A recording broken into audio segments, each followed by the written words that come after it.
Assalamualaikum warahmatullahi wabarakatuh. Sejarawan ketika menerapkan metode sejarah, disadari atau tidak, maka dia sebenarnya menerapkan metode ilmu filologi. Nah, tentu saja kritik ekstern dan intern ini adalah merupakan suatu perkembangan dari teori metode filologi, yaitu bagaimana seorang filolog melakukan kritik teks. Nah, kritik teks adalah merupakan kritik intern. Bagaimana seorang filolog mencermati teks yang dibacanya, sehingga kemudian orang mengatakan filologi itu pada dasarnya juga ilmu yang disebut dengan tekstologi. Nah, kritik filolog itu biasanya melihat aspek-aspek yang sangat rumit, ya. Contohnya misalnya kalau ditemukan dua naskah yang berisi dengan teks yang sama, maka filolog akan membandingkan atau mengkritik teksnya itu dengan cara membandingkan kata per kata, kemudian membandingkan kalimat demi kalimat, kemudian membandingkan paragraf demi paragraf, dan kemudian secara menyeluruh dibandingkan sehingga kemudian bisa disimpulkan apa yang terjadi. Jadi filolog itu bekerja dengan sangat tekun dan teliti, melihat hal-hal yang sangat kecil, bahkan mungkin tanda-tanda baca itu harus diketahui dengan jelas. Nah, sehingga seorang filolog tentu bekerja lebih tekun, dan itulah yang harus dicontoh oleh para sejarawan. Artinya sejarawan tidak boleh bekerja secara instan, ingin cepat selesai, itu lebih cepat, lebih baik gitu ya. Dan ini ternyata bahwa seorang filolog telah memberikan pelajaran berharga bagi sejarawan untuk bisa bekerja dengan tekun, sabar, dan tentu saja akan menghasilkan sesuatu yang lebih baik. Jadi sejarawan seringkali memang bisa dikatakan lebih ceroboh ya ketika melakukan kritik baik ekstern maupun intern. Bagi filolog gitu ya, suatu sumber dalam bentuk tulisan seperti naskah, maka dia bekerja dengan ketelitian yang tinggi untuk melihat ya, perbedaan-perbedaan, untuk melihat fenomena, sehingga ketika dia melihat ada perbedaan itu, maka filolog bisa mengatakan bahwa teks yang terbaca itu ada tanda-tanda sebagai suatu bentuk varian saja. Artinya teks yang terbaca itu merupakan teks yang berbeda, tetapi perbedaan itu tidak mencolok. Makanya seorang filolog bisa menyimpulkan ini hanyalah merupakan bentuk variasi-variasi atau varian-varian gitu ya.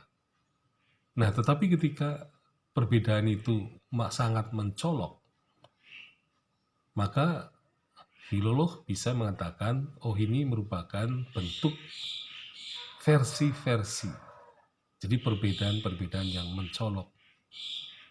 Nah, tentu saja kerja filolog inilah yang harus ditiru oleh sejarawan supaya dia tidak melakukan kesalahan, terutama dengan kritik.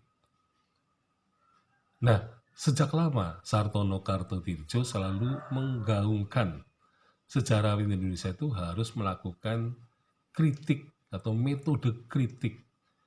Jadi yang disebut dengan metode kritik adalah merupakan langkah seorang sejarawan melakukan verifikasi terhadap data atau sumber sejarah yang ia peroleh.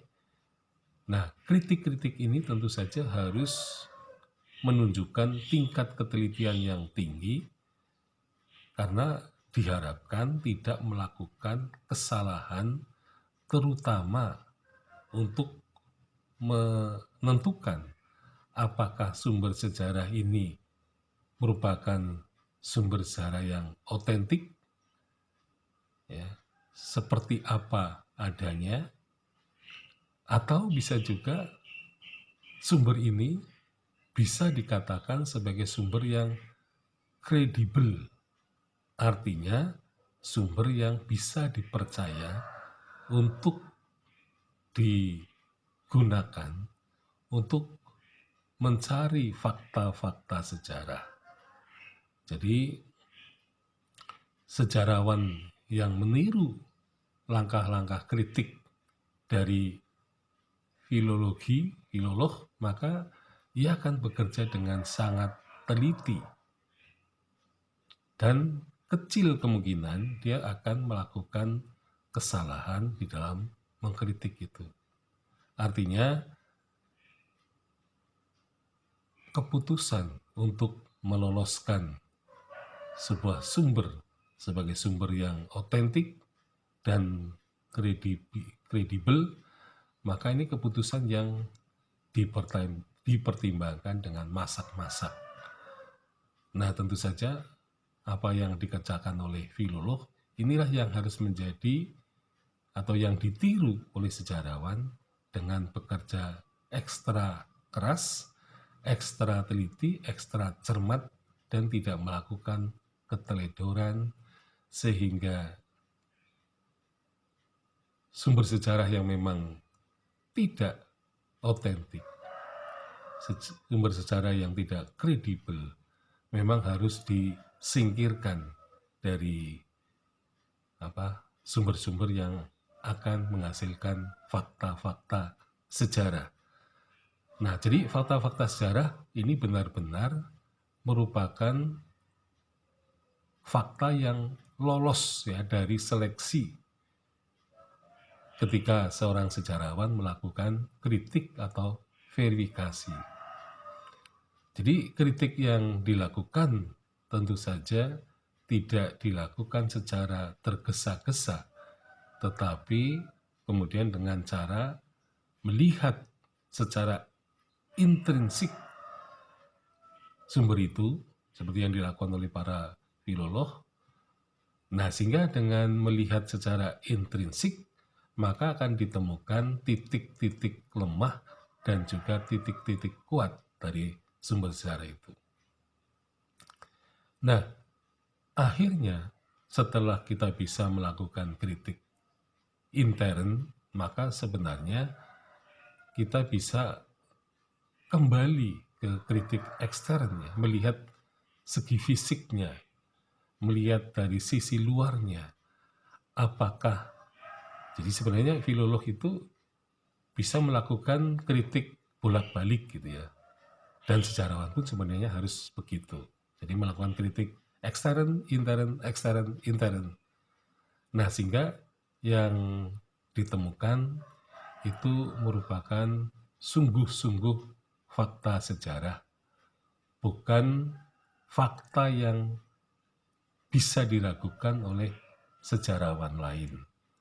Nah, jadi kritik yang dilakukan oleh sejarawan itu akan menghasilkan fakta yang sesungguhnya, bukan fakta yang pura-pura ya, bukan fakta sementara, tetapi merupakan fakta yang memang bisa dipertanggungjawabkan ya, baik itu dalam bentuk mentifact, source-fact maupun artifact. Nah, fakta source-fact dan mentifact ini adalah fakta yang memang tidak kelihatan. Mentifact adalah fakta yang ada di dalam pemikiran manusia. Tetapi pemikiran manusia itu bisa dilihat ya, disimak melalui tulisan-tulisan yang sudah diperoleh oleh sejarawan, itu dalam bentuk dokumen-dokumen. Sekian, Assalamualaikum warahmatullahi wabarakatuh.